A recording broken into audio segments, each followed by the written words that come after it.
Ladies and gentlemen, welcome back to another episode of Woodburn's Thrive in China Roundtable. For those of you that are not familiar with our roundtable, we offer every Wednesday at 1 p.m. Central European Time a topic, an administration topic that pertains to thriving either in Hong Kong or in China.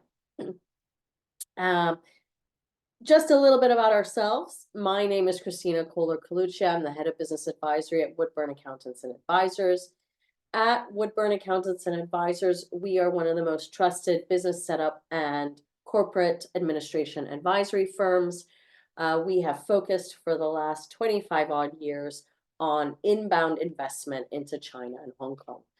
We basically eliminate the complexities of corporate services and corporate administration in China.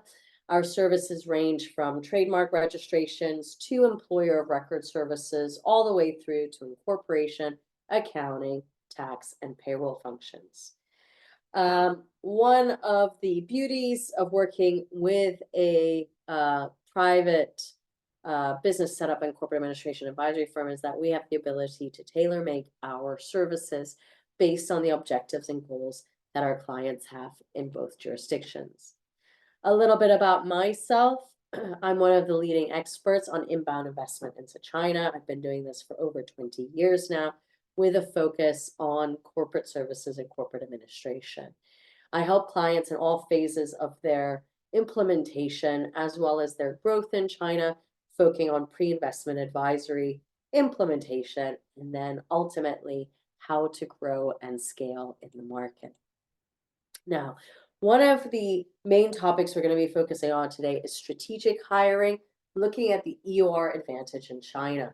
Basically, with COVID, we have seen with COVID plus the economy slowing down quite a bit, we have seen a lot of our clients decide to use a different type of business model in terms of attacking the Chinese and Hong Kong market. And one of these business models is the employer of record model. So let's start off today with understanding what this model actually means. We've created this beautiful little diagram here. What it basically means is that you are a company that is based, let's say, in the UK. You know you want to expand into the Chinese market. You have an idea of the employees you want to have on the ground to help you fulfill that service, or you yourself want to relocate to China to help build up and grow this business. How it works is that we are the employer of record in China. We can hire your employees on your behalf. We sign an administrative services contract with your company overseas. We sign local employment contracts with the employees in China and or Hong Kong. The day-to-day working relationship is between the company and the employees. What we take over are all the administrative measures, because that is our specialty, in terms of payroll, HR compliance. And then obviously what that means is that we mitigate the risk that you are incurring by expanding into the region. So this is the main advantage of the EOR model. And I just want to highlight, this is a model that can be utilized to expand into any jurisdiction, whether it's within Asia, Southeast Asia, etc. We have always found in the last 20 years that before a company is ready to set up in a jurisdiction, they tend to have the people first before they have the actual entity and structure available. So this is a great way to just kickstart your expansion without actually committing to financial resources besides salaries and service fees, without committing to an office address, without committing to the ongoing administrative compliance that needs to happen when you are setting up an entity in China or Hong Kong. Now, when we are looking specifically at China and Hong Kong, what are we seeing in terms of what are the reasons we are seeing for those companies to actually set up in those two jurisdictions? Well, one is companies require to onboard local staff to handle on-the-ground operations, where it means looking at strategy, client meetings, sales support, technical support, supply management, brand management. The list can go on. It really comes down to, if you are outsourcing to distributors and merchandisers or logistics providers, what are their weaknesses? whereby you can overtake those weaknesses and hire people yourself who are specialized in that to build up what you're doing on the ground. Alternatively, if you just want to test out the market, right? I think I used to have a lot of clients pay for market research studies, which are fantastic tools. I don't deny that. But I think there's no better tool than actually being physically on the ground, having somebody there with their eyes wide open, exploring the market, initiating discussions, initiating on the ground research to really find out what the true situation is.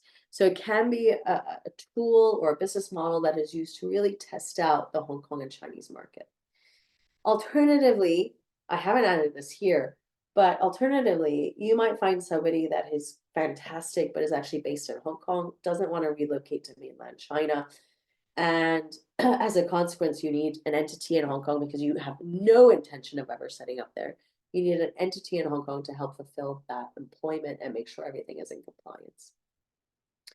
Alternatively, you might be an overseas-based contractor that is looking to implement and fulfill a project on the ground in China and Hong Kong. And, it's not for a longer term operation. It's for a short stint, whether that be 3 months, 6 months, 1 year. And you just want to make sure that everything is in compliance in regards to this project. Or alternatively, like I said, a lot of people find staff first before they even think about the entity setup and the formal consideration you have to make on how to legally employ these people. So if you are in that process of registering a company in China, which can take, 4 to 5 months to do, really from start to finish, including bank account opening, and you found someone and you don't want to lose them, then by all means, use this EOR business model for that interim period until your entity is fully established that you could transfer the staff over. Apologies, I've got a blocked nose. So now what are the disadvantages of the EOR model? Well, obviously, if you are testing out the market, I think the one thing you need to be careful of with this business model is that it should not really be a long-term solution. It should be an interim solution because ultimately you are choosing these candidates, you are hiring these candidates, and in some instances, it might not give them a very solid sense of belonging in terms of how this company is growing and in what direction are they growing. It gives them the sense that at any moment you could turn the plug off or turn the switch and say, we're exiting the Chinese market. And I think that is where the difficulty lies in finding candidates who are interested in this type of business model, giving candidates the security that actually you're planning on growing and you're committed to the market. It's very hard to create that balance where you're giving these employees and candidates a sense of security. Like I said, it might not be so easy to find people. You need to be very open with this concept of the EOR model and see whether they are interested in this type of method. Some of them might not find it secure at all and want really a sense of stability. Obviously, when you're using an EOR model, the employment contract is going to follow the provider that is offering this EOR service. So you can't always tailor make the employment contract because you don't have control over it. It's in the control of the EOR company that is actually physically hiring the staff. And certain things you have to keep in mind in China, if you're signing an employment contract, it has to have a minimum term of 1 year. So this is just something to keep in mind in terms of termination compensation. So what are certain things that you have to keep in consideration? I just want to highlight that in Hong Kong, it's really straightforward. You're following the common law system of employment. In China, it's a little bit different. In China, it is such an enormous country, and every city has its own standard of living, and as a consequence, has very different social insurance and housing fund rates. As a consequence, if you are choosing the EOR model, well, for example, our company is based in Shanghai. If we were to hire somebody, we would have to abide by the Shanghai social insurance and housing fund rates.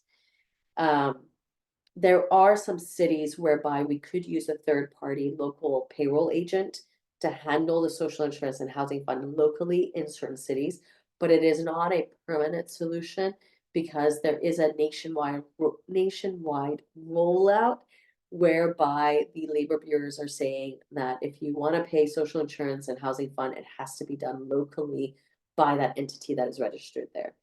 We don't have the intention of opening up branch offices throughout China. So either you work with an EOR provider that has this network of branch offices, or alternatively, you stick with the solution of just working with a company that is based, for example, in Shanghai, and doing that social insurance and housing fund locally. In terms of legal compliance, I think one thing that you have to be very clear of is that an employment contract needs to be signed. You do need to abide by the EOR provider's terms and conditions. For example, at Woodburn, we require that everybody signs an open-ended contract. Now, why do we say that? It's because an open-ended contract is the easiest way for us to administer this service. If we start having specific terms for all of these contracts in terms of all of these employees that we're hiring, it'd be impossible to remember when renewals have to occur. And then we become liable, and the risk is then on us to pay penalties should we not follow those regulations. So people need to understand that from a legal perspective, you have to follow the employment contracts. And in some instances, also the employee handbooks. But ultimately, what you are securing is that you don't need to worry about any of this. Obviously, you have to accept the terms and conditions that the EOR provider is providing, but ultimately, they are taking on that full risk, and they are managing everything from a legal perspective, mitigating ultimately your risk. In terms of employment contracts, obviously, these employment contracts need to mention job responsibilities. What are these staff actually going to do? What is the compensation? Are there salary differences between probation period, after probation period, etc.? So again, this falls on the shoulders of the EOR provider to make sure all of these terms and conditions are in the employment contracts. Ours are also including now personal information, data security, and other such things. So it's making sure these employment contracts are up to date with the current labor laws in the jurisdiction. Now, important to remember also is that if you're looking to expatriate a foreigner, and you're not looking to actually set up an entity there, then again, it is up to the EOR provider to be able to provide a work permit and a visa to those foreigners going to Hong Kong or China. Now, this is where, unfortunately, as an EOR provider, we cannot guarantee that a work permit will be issued. And as such, it is a matter of testing and trying. So there is no need to actually physically expatriate somebody until you are absolutely sure that the visa or work permit can be granted and issued. And no EOR provider can promise this or provide this. There are certain criteria, both in Hong Kong and China. You have to show why you're hiring foreigners. So make sure you know what are the requirements for this, and what needs to occur on that side. Now, another aspect that falls on the shoulders of the EOR provider is the payroll and benefits administration. So the EOR provider, like us, are basically managing, in Hong Kong, we're managing the payment of the net salary, we're withholding the individual income tax, and we're also withholding the mandatory provident fund. In China, we're managing everything from the social insurance and housing fund contributions, withholding the income tax, and processing the payroll. It is really important as a company abroad to understand the MPF in Hong Kong, the mandatory provident fund, and to understand the social insurance and housing fund components in China, and make sure you are setting a tone for the future growth of your company. I can't emphasize that more.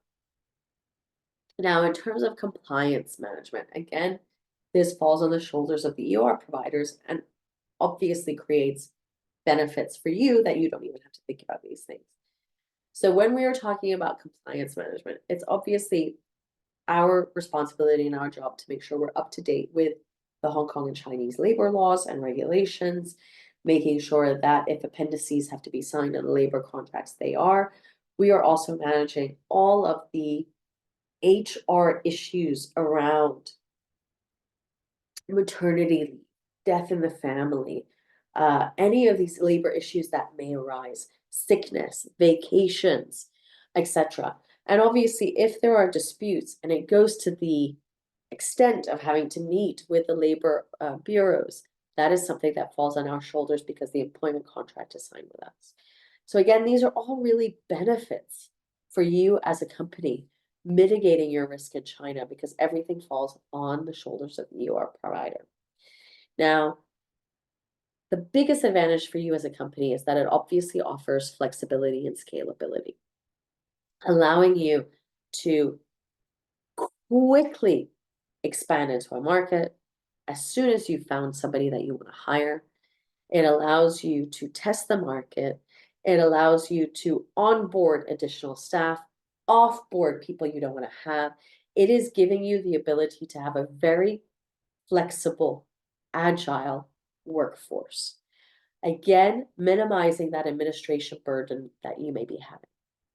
Now, in terms of cultural understanding and communication, again, this kind of falls on the shoulders of the EOR provider, where we are bridging that cultural and language barrier, if there is one.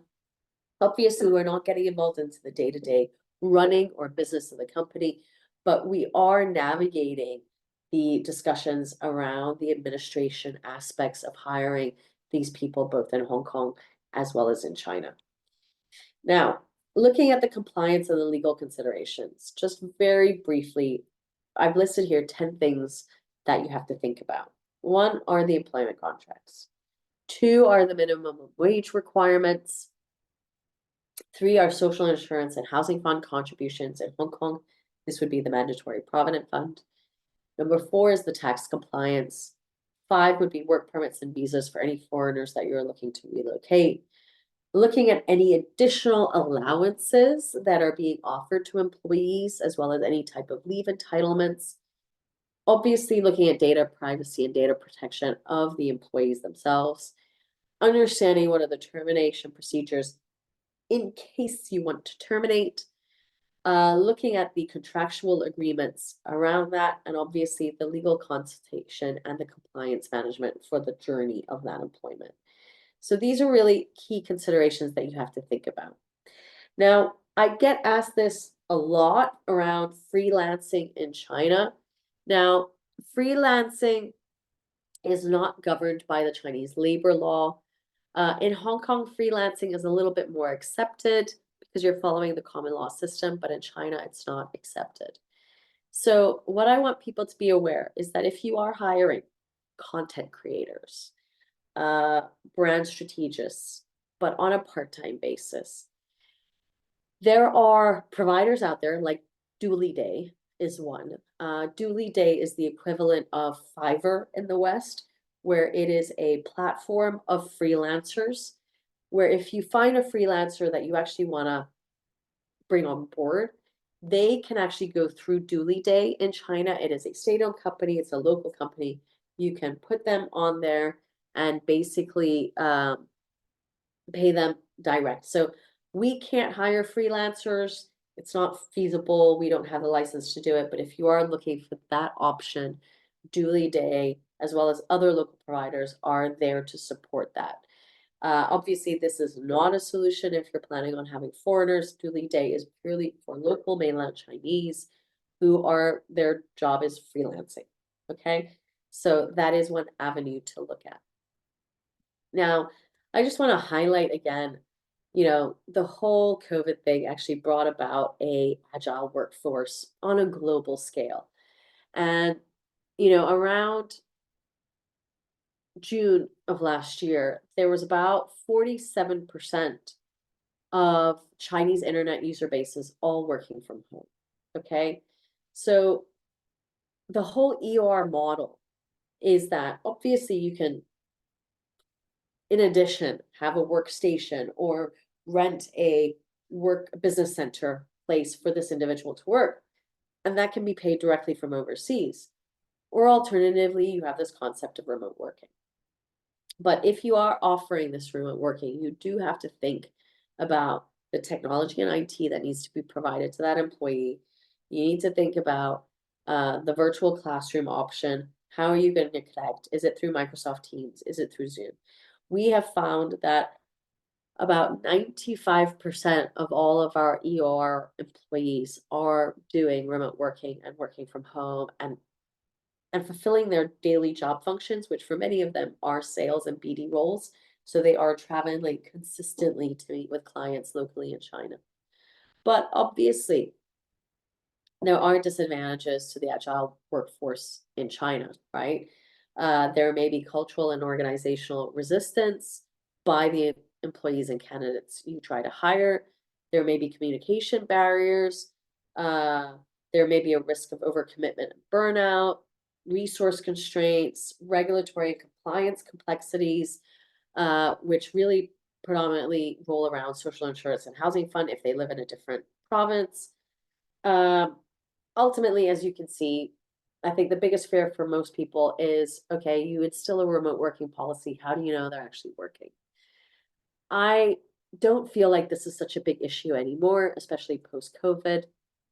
Almost all companies that I'm aware of have actually implemented a remote working policy whereby, at least in my husband's company, for example, they offer 2 remote working days per week, plus 15 days per year in case you're traveling.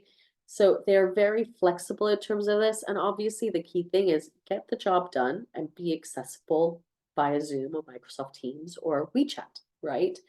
So I don't really see that these disadvantages as really being advantages. What I think about companies that are using the EOR model is that already this is not a traditional way of expanding into a market. So you're setting precedents of how you want to formulate this growth and how you plan on scaling in the market. So don't be lazy about setting up standard operating procedures on how this Agile workforce should be implemented, right? You obviously want adaptability, flexibility, you want collaboration. But ultimately, you want people to get their job done and then be able to have spare time to have a social life. Create these standard operating guidelines. I have one client who's using the EOR model. They have like over 6-7 people employed through us.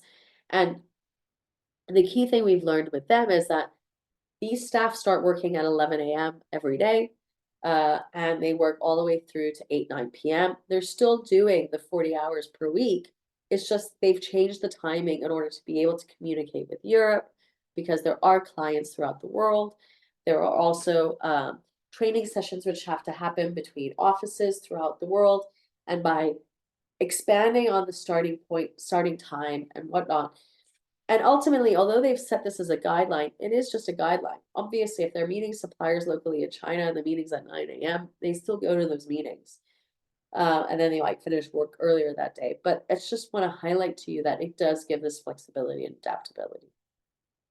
Now, as I highlighted earlier, we are looking at risk mitigation.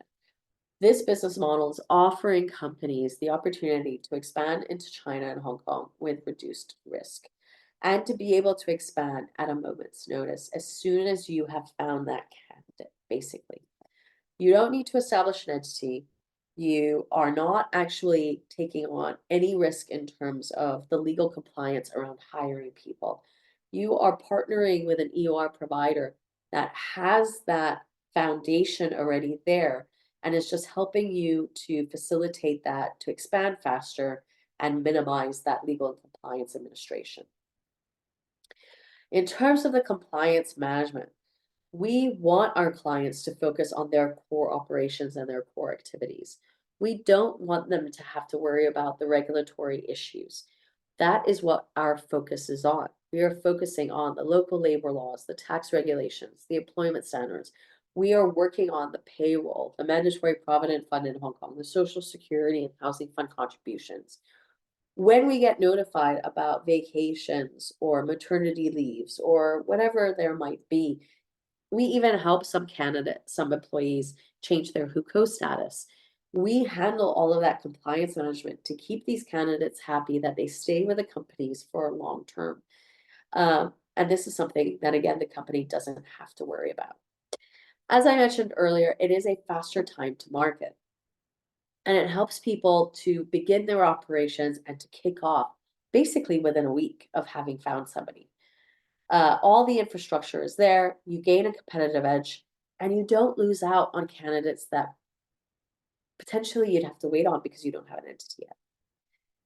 And obviously, it gives a very flexible workforce solution, whether that job is temporary or whether that job is long term. Okay.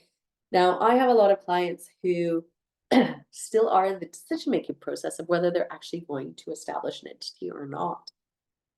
And this solution, I have some clients that have been in this decision making phase for 2 to 3 years. And this solution is offering them that ability for these past 2 to 3 years to kick off, build a team, create a foundation, to prove how well they are doing and what the value is by having these teams on the ground. So it definitely gives a very solid dynamic and solution to the providers, to the clients. Cost efficiency. I think everybody looks at cost.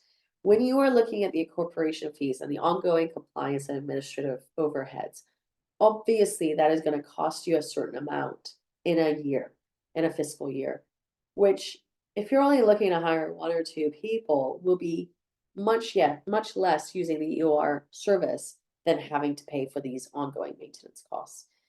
There is kind of a moment though, when you hit, I don't know, around 3, 4, 5 employees where it would make sense to set up your own entity. But like I said, you're not forced to do it.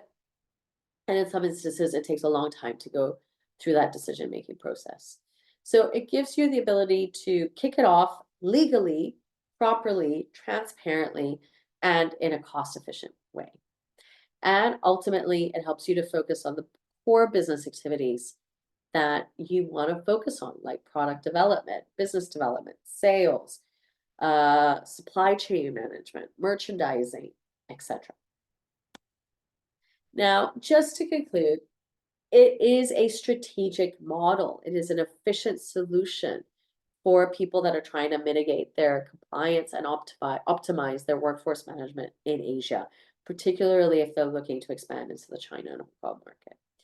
And if you are looking to gain more information on these employer of record services, don't hesitate to set up a call with me. I would be happy to set up a free 30-minute discovery call to see how we can then help you. If you want to get connected on our Thrive in China community, here is my WeChat code. You're more than welcome to connect with me. I'm happy to then add you into the community. For our next 3 sessions, we're going to be looking at the Asia direct sales expansion strategy and creating that through a Hong Kong structure. China is not the only market people want to sell into. They are also looking into other Asian jurisdictions and how can you harness that through a Hong Kong structure. We're also going to look at the realities of offshore tax exemption in Hong Kong. And then on the 22nd of May, we're going to be looking at the Chinese leadership blueprint, assigning roles and empowering senior management within your organization. This was a very short and brief roundtable today. So far, no questions have popped in. So I do want to thank you for joining us. We have recorded today's session, so the recording will be available on our YouTube channel for you to review again. Thank you very much. Take care and goodbye.